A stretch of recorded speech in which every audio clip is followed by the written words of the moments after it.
Graça e paz, irmãos. Boa tarde, nós estamos na nossa EBD de hoje. E hoje nós vamos começar a nossa lição 8, o cristão e a lei. Meu nome é Cliff, sou professor dos jovens da EBD e hoje nós vamos falar um pouco sobre o capítulo 7 de Romanos. Antes da gente começar, eu gostaria de pedir que você baixasse sua cabeça em casa e orasse comigo, pedindo a Deus que Ele te ajude a entender e te ilumine nessa lição. Senhor Jesus, nós queremos te agradecer por mais esse dia, nós queremos te agradecer por mais essa aula. Obrigado porque a nossa EBD online, Pai, ela tem funcionado, nós temos levado a Tua palavra para várias pessoas, Pai.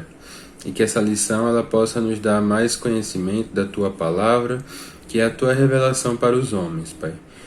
Obrigado por tudo, fica com cada um dos meus irmãos, em nome de Jesus, amém. Então, desde já eu te peço que você vá abrindo a sua Bíblia em Romanos 7.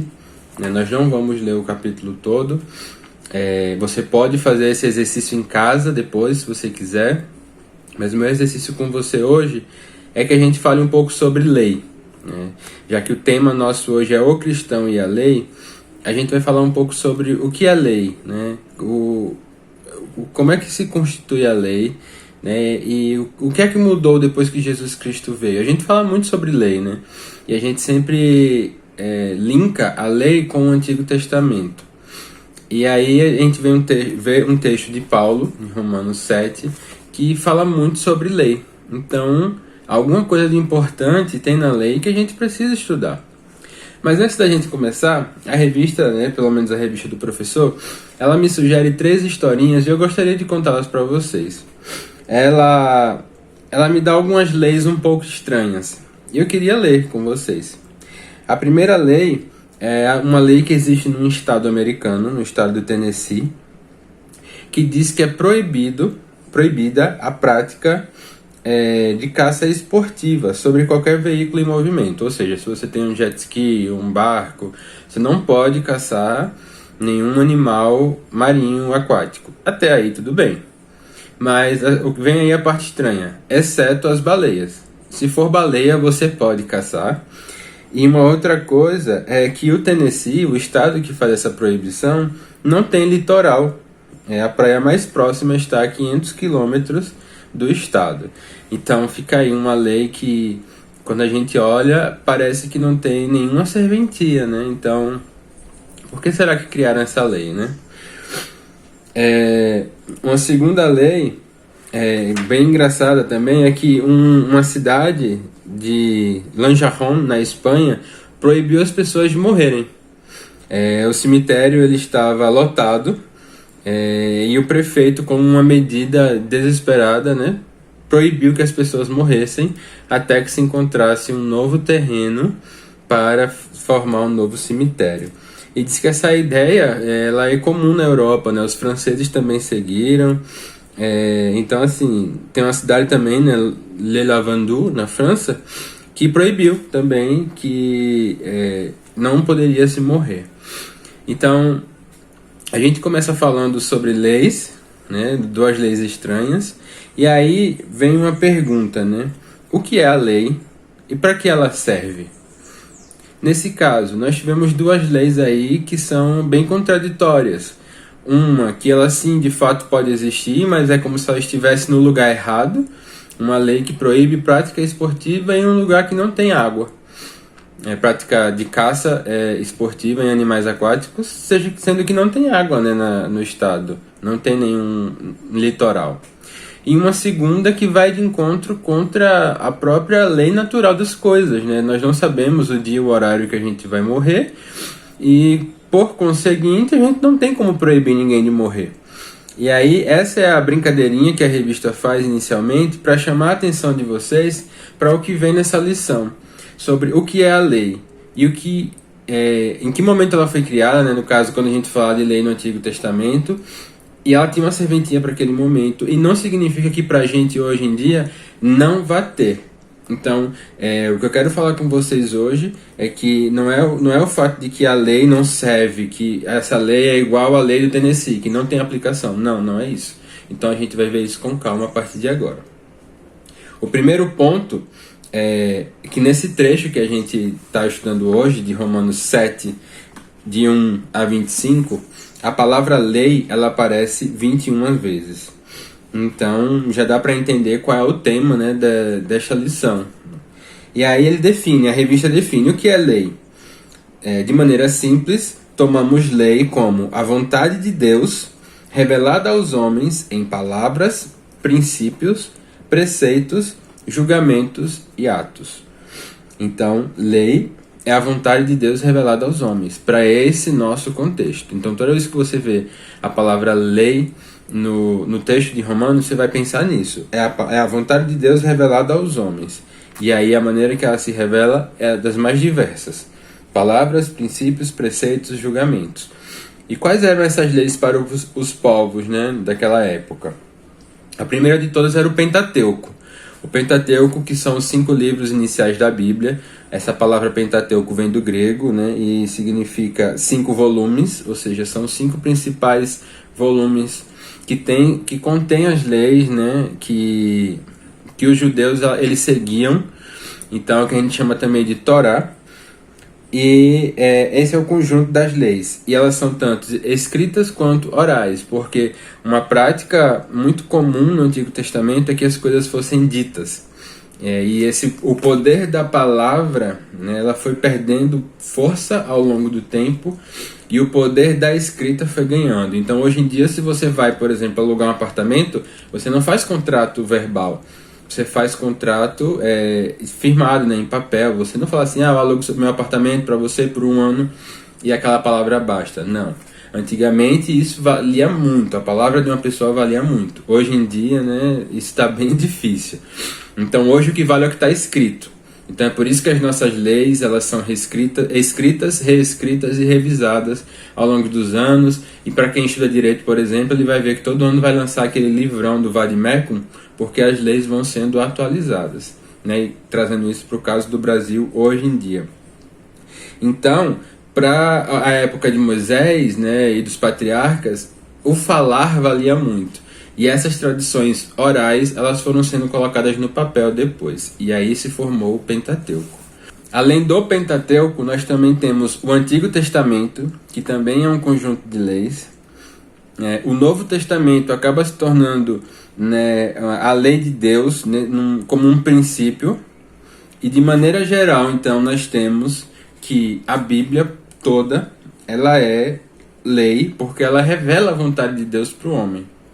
Né, seja com o plano da salvação, seja com os seus livros históricos, salmos, poesias, em tudo a gente vê qual é a vontade de Deus para o homem. Então isso se torna lei para nós. Com isso, a gente pode fazer um link então e começar a pensar o que é que a gente faz com a lei. Em que sentido essa pergunta, Cliff? Eu te respondo. Quando a gente encara a lei, o John Stott, no seu livro sobre Romanos, ele vai nos dizer que existem 3 tipos de reações à lei. Primeiro, a gente pode se tornar legalista. E o que seria isso? O legalista é aquele que observa a lei de forma rigorosa. Então, eu pego a lei e eu coloco ela lá em cima, porque primeiro, né, a gente não é capaz de cumprir a lei integralmente. Então a gente acaba querendo fingir e viver em aparências. Quem era que fazia isso na época de Jesus Cristo? Os fariseus. Né? Eles elevavam a lei, né? Eles colocavam o cumprimento da lei num nível, né, que a gente não é capaz de cumprir a lei por completo, porque nós somos seres humanos, nós somos falhos e pecadores por natureza. E por conta disso, né, a gente acaba sofrendo em não conseguir completar essa lei. E é nesse momento que entra a graça de Cristo em nossas vidas. Mas voltando para a lei, quando a gente pega a lei de maneira isolada e olha para ela, e a gente percebe que não consegue cumprir, a gente pode seguir por um caminho de legalismo, que é o quê? Que é observar rigorosamente e a gente acaba se tornando hipócrita. A gente prega algo que a gente não consegue viver. Esse é o primeira reação que o Stott vai dizer que o cristão pode ter ao se deparar com a lei. A gente pode começar a observar excessivamente o exterior, mas não ser capaz de observar o nosso interior. Apontar pecados alheios, mas não conseguir enxergar o nosso. Então isso ele dá o nome de legalismo, se tornar um legalista. O segundo é o antinomiano, ou libertino, a palavra já diz. É aquele que vai recorrer à libertinagem. Liberdade é diferente de libertinagem. O libertino, ele rejeita a lei por completo e ele cria suas próprias leis. Ele vive da sua maneira. Então, ele acha que ele é livre de qualquer exigência e acha que na Bíblia não vai existir nenhuma exigência para que ele seja cristão ou para que ele seja salvo. E aí ele vive da maneira que ele quer. Então, para quem pensa assim, é a lei que causa os seus problemas. Né? Se não existisse lei, eu não estaria sendo acusado de tal coisa. Se não existisse uma lei que proibisse o roubo e eu estivesse roubando, eu não seria acusado de roubo. Então, ele quer viver sem leis. E aí entra o terceiro ponto, e que eu espero com muita força de vontade, com muita esperança, que nós estejamos seguindo para esse caminho, que é o cristão equilibrado. É aquele que respeita, ama e obedece à lei. Já que a lei é a vontade de Deus revelada, ele respeita, ama e obedece à lei. Ele se alegra pela libertação do regime da lei e pela liberdade que Deus dá para cumpri-la. Regozija-se pela oportunidade de observar a revelação de Deus, a Bíblia, reconhecendo que a força para cumprir tais preceitos vem do Senhor. E aí está um ponto crucial. A força para você cumprir a lei não vem de você, vem de Cristo. Se não for por Ele, você não consegue. E é aí que entra a graça. Tá bem? E aí, quais seriam os objetivos da lei? Vejam que a gente ainda não entrou no nosso capítulo. Nós estamos dando uma palavra introdutória sobre o que é lei, o objetivo da lei e qual é a atitude do ser humano ao se deparar com a lei. Os objetivos da lei que a revista aponta são ser uma revelação de Deus e da sua vontade, proporcionar bem-estar e preservação da raça humana, pôr o pecado às claras, levar os homens ao arrependimento e à confiança na graça de Deus e prover orientação para a vida do cristão. E são pontos bem válidos da gente, né, olhar para cada um deles. Né? Primeiro que ela revela Deus e sua vontade, e isso é claro, a gente não precisa explicar muito que a Bíblia é a revelação de Deus e da sua vontade para o homem. Mas os outros pontos, né, talvez fique alguma coisa que precise de esclarecimento, como por exemplo, proporcionar bem-estar e preservação da raça humana. Uma vez que as leis existem, elas nos proporcionam bem-estar. Então, e aí, mais uma vez, eu recorro para as leis sociais, né? Eu estou saindo um pouco da questão cristã, mas que tem a ver. Então, se eu falo que é proibido matar e roubar, que por sinal é uma lei bíblica, né, também. Se eu falo que matar e roubar na minha sociedade é proibido, eu estou contribuindo para que a minha sociedade consiga viver de maneira com uma qualidade de vida boa e preservar a vida humana, né? Então, é nesse sentido que a lei ela proporciona bem-estar. Ela também, e aí agora voltando para o ambiente cristão, né, ela põe o pecado às claras. Porque uma vez que é a lei que proíbe algo, se você faz aquilo que é proibido, a lei está colocando o pecado às claras. Ela também leva os homens ao arrependimento e à confiança na graça de Deus. Então, uma vez que a gente sabe o que é errado, através da lei a gente sabe o que é errado, a gente se arrepende e acaba por confiar em Deus e na graça dele. E por último, tudo isso vai culminar no último ponto, a lei ela vai prover orientação para a vida do cristão. Uma vez que a gente sabe de tudo isso, o que é errado, o que é certo, a gente vai sendo orientado para o alvo, que é Cristo. Então agora a gente entra de fato no nosso texto. E aí Paulo inicia essa sessão indagando se os seus ouvintes conheciam os limites da lei. O texto deixa claro que os ouvintes do apóstolo conheciam a lei, Romanos 7:1, que diz assim: ou vocês não sabem, irmãos, pois falo aos que conhecem a lei, que a lei tem domínio sobre uma pessoa apenas enquanto ela está viva.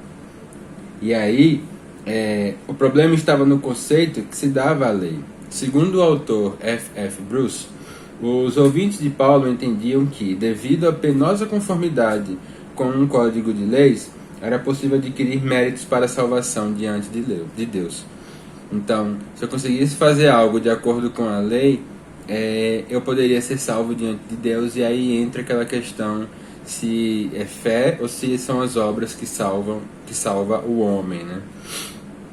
E aí é por isso que esse capítulo de Romanos, ele é um capítulo que ele exige cuidado na hora de se falar. Ele é um tratado sobre a lei que foi muito bem feito, né? Paulo, ele é muito bom em suas palavras e a gente precisa tomar cuidado ao estudá-lo. Então, como é que Paulo começa esse texto? Dizendo que a lei só tem autoridade sobre o homem enquanto ele está vivo. A morte, nesse caso, invalida o domínio da lei sobre o indivíduo e o desobriga dos compromissos contratuais. E aí Paulo dá uma ilustração com relação a isso. Ele fala sobre um casamento. Ele fala de uma mulher que está casada e que ela é ligada àquele homem enquanto está casada. Versículo 2. Por exemplo, a mulher casada está ligada pela lei a seu marido enquanto ele vive. Mas, se o marido morrer, ela ficará livre da lei conjugal. De modo que será considerada adúltera se, enquanto o marido estiver vivo, ela se unir com outro homem. Mas, se o marido morrer, ela estará livre da lei e não será adúltera se casar com outro homem. E aí, a revista vem falando o seguinte, que o compromisso conjugal só é rompido quando uma das partes morre. As obrigações de um para com o outro são canceladas na morte. Matrimônio para toda a vida não significa para além da vida. E aí é o paralelo que Paulo faz, né, com Cristo, um paralelo muito bonito, né, porque ele vai falar o seguinte, né, na verdade é a revista que vai comentar isso, mas esse é o objetivo, né, versículo 4 diz: assim, meus irmãos, também vocês morreram para a lei por meio do corpo de Cristo. Então, da mesma maneira que quando o marido morre, a mulher está livre, quando Cristo morre por você, noiva de Cristo, você é livre. Mas aí a gente volta para aquela questão do John Stott. Livre para quê? Livre para observar a lei como libertinagem ou livre para viver como um cristão equilibrado, que segue a lei, a aprecia e faz a vontade de Deus? Esse é o grande questionamento para nós como cristãos. Uma vez que Cristo fez algo por você que te libertou, o que você faz com essa liberdade? Como você aplica essa sua liberdade? Porque um outro paralelo que pode ser feito aqui, né, enquanto o noivo, o marido no caso aqui, né, está vivo, qualquer coisa que a mulher faça fora do casamento é considerada traição. Cristo morreu, ressuscitou. A sua ressurreição agora é para sempre. Cristo não mais morrerá. Então você deve estar ligado com Cristo até a sua morte. A sua, no caso, até minha morte. Eu tenho que estar ligado com Cristo até que eu morra. Porque qualquer coisa que eu faça fora de Cristo é uma traição. Eu estou traindo o coração do meu Cristo que se deu por mim. E aí é que está a profundidade da lei. Cristo morre por você, para que você tenha a vida eterna. Mas essa vida eterna, você só consegue alcançá-la por meio da sua fé, claro, né? Isso é indiscutível.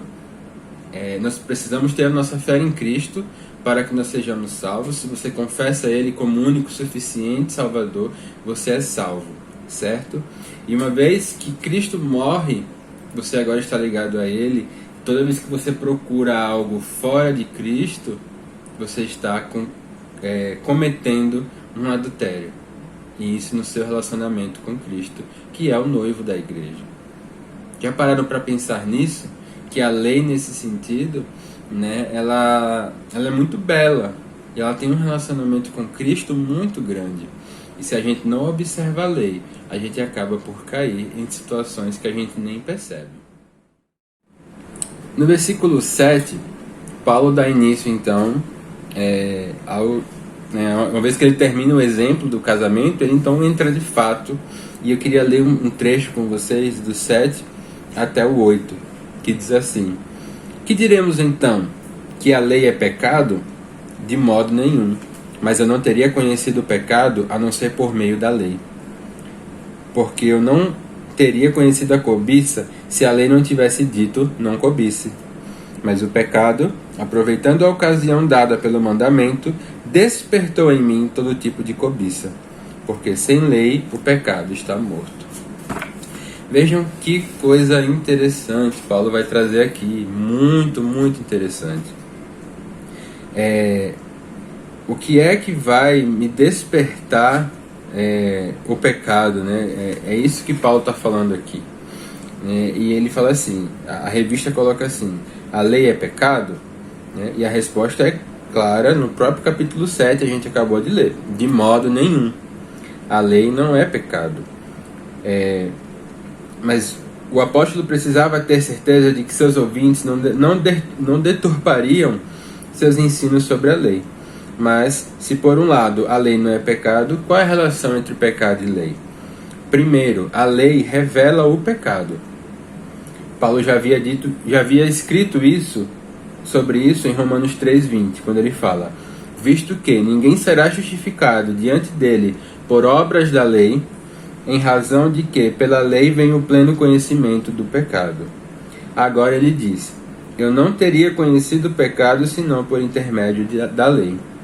A lei é capaz de revelar os pecados mais ocultos e conduzir o indivíduo à luz. Paulo ainda menciona o 10º mandamento: pois não teria eu conhecido a cobiça se a lei não dissera não cobiçarás. Paulo dá testemunho da ação da lei em sua vida, citando o pecado da cobiça. E o que é que ele quer dizer aqui? Que uma vez que a lei proíbe, ela revela o que é pecado. E uma vez que eu sei o que é pecado, que aquilo é pecado, vem o desejo de se pecar. E é aquela questão que a gente sempre fala, né? De maneira, às vezes até brincando, né? Mas é verdade, né? O fato de que o proibido a gente quer fazer, né? Aquilo que é proibido a gente tem a inclinação a realizar. Então, como é que a gente sabe que é proibido? Porque existe uma lei, seja ela civil, seja ela moral, ou seja ela na nossa Bíblia, né? Uma lei cristã, a lei que vem de Deus. Toda vez que a gente sabe que aquilo é proibido, vem o desejo, né? E desse desejo ele vem a vontade de se realizar, de fazer aquilo. Então é isso que Paulo está falando aqui. A lei revela o pecado e também desperta o pecado. E aí a revista, para você que tem revista, você pode acompanhar depois, ele faz um comparativo entre algumas versões. Como é que esse versículo, capítulo 7, versículo 8, é colocado em algumas versões. Como é que está na sua versão? Releia o versículo 8 mais uma vez. Na minha diz assim, mais uma vez: mas o pecado, aproveitando a ocasião dada pelo mandamento, despertou em mim todo tipo de cobiça. Ou seja, a lei desperta o pecado. A lei não só revela, como também expõe e desperta. Mas o mais interessante é que, mais uma vez, a lei revela, a lei desperta, mas a lei também condena o pecado. Dos versículos 8, 11 e 13, a gente vai ver Paulo falando sobre isso. Então, no 13 ele fala, no 11, desculpa: porque o pecado, aproveitando a ocasião dada pelo mandamento, me enganou, e por meio do mandamento me matou. A lei revela, desperta e condena o pecado. Então, ela não só fala assim, isso é pecado, mas ela também condena que aquilo é errado, que aquilo não deve ser feito. E aí a gente pode ver que a lei, Paulo vai caracterizar a lei com palavras simples, mas profunda. A lei é santa, e o mandamento santo e justo e bom. As características da lei simplesmente refletem o caráter de Deus. A lei sempre exerceu o seu papel perfeito, porque Deus é perfeito. Então vejam como a lei ela é importante, como ela rege a nossa vida e a gente precisa dela. Ela é muito importante. E aí, para terminar, dos versículos 14 a 25, Paulo nada mais nada menos que agora dá um testemunho próprio. Como é que ele começa? No meio do 14. Ele começa o 14 assim: porque bem sabemos que a lei é espiritual. Eu, porém, sou carnal, vendido à escravidão do pecado.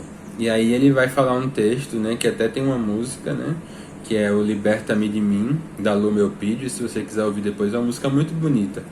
E aí ele vai falar: porque nem mesmo compreendo o meu próprio modo de agir, pois não faço o que prefiro, e sim o que detesto. Ora, se faço o que não quero, concordo com a lei que é boa. Neste caso, quem faz isso já não sou eu, mas o pecado que habita em mim. Porque eu sei que em mim, isto é, na minha carne, não habita bem nenhum. Pois o querer o bem está em mim, mas não o realizá-lo. Porque não faço o bem que eu quero, mas o mal que não quero, esse faço. Mas se eu faço o que não quero, já não sou eu quem o faz, e sim o pecado que habita em mim. Assim encontro esta lei: quando quero fazer o bem, o mal reside em mim. Porque segundo o homem interior, tenho prazer na lei de Deus. Mas vejo nos meus ombros outra lei, que guerreando contra a lei da minha mente, me faz prisioneiro da lei do pecado que está nos meus ombros. Nos meus membros, desculpa. Miserável homem que sou, quem me livrará do corpo desta morte? Graças a Deus por Jesus Cristo, nosso Senhor. De maneira que eu, de mim mesmo, com a mente sou escravo da lei de Deus, mas segundo a carne, sou escravo da lei do pecado.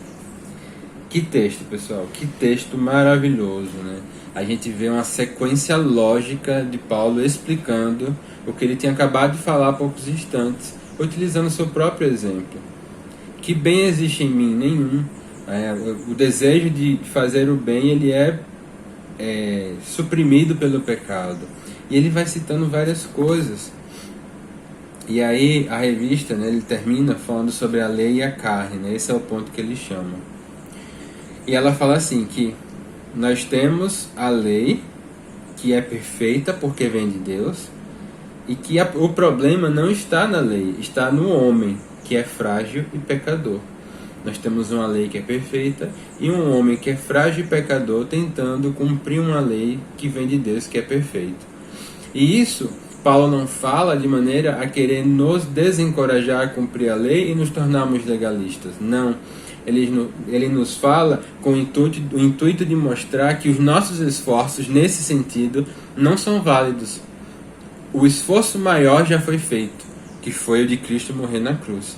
E é por isso que no 25 ele conclui dizendo: graças a Deus por Jesus Cristo, nosso Senhor. Por quê?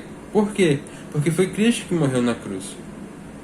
Então qualquer esforço nosso é inválido. Então, o ser humano não é capaz de cumprir integralmente os preceitos da lei e se vê em constante conflito, meus irmãos. E Paulo também vivia nesse conflito. E qual é o que... esses conflitos, eles têm 3 tempos. O primeiro no passado, um no presente e um no futuro.